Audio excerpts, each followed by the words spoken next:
बरं ते रिटायर होऊन जातात, ते मस्तपैकी रिटायरमेंटचं आयुष्य जगतात, पेन्शन घेतात आणि त्यावेळेस जे राज्यकर्ते असतात त्यांना शिव्या देत बसतात. त्यांना कळत नव्हतं का? अरे आम्हाला कळतंय रे बाबा, त्याला कळत नव्हतं, त्याला आम्ही काय करायचंय?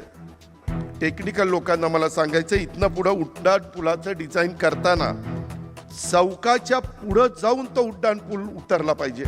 काय काय करतात, चौकातच उतरला पाहिजे, म्हणजे उड्डाण करून येणारा आणि त्या चौकात अशी का खिचडी करून टाकतात की न बोललेलं बरं. नवीन लोक जरा अडखळतात. त्याच्यात CM साहेब ते आमचा नवले ब्रिज, तो तर काय त्याला न बोललेलंच बरं. सारखा ॲक्सिडेंट करतोय, आमच्यातले लोकांना त्या ठिकाणी मृत्युमुखी पडतात. कुणी उतार केला, कसा उतार केला, एवढा उतार का केला, काहीच कळायला मार्ग नाही. बरं ते रिटायर होऊन जातात, ते मस्तपैकी रिटायरमेंटचं आयुष्य जगतात, पेन्शन घेतात आणि त्यावेळेस जे राज्यकर्ते असतात त्यांना शिव्या देत बसतात. त्यांना कळत नव्हतं का? अरे आम्हाला कळतंय रे बाबा, त्याला कळत नव्हतं, त्याला आम्ही काय करायचंय?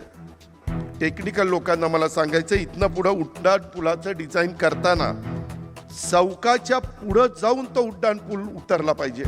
काय काय करतात, चौकातच उतरला पाहिजे, म्हणजे उड्डाण करून येणारा आणि त्या चौकात अशी का खिचडी करून टाकतात की न बोललेलं बरं.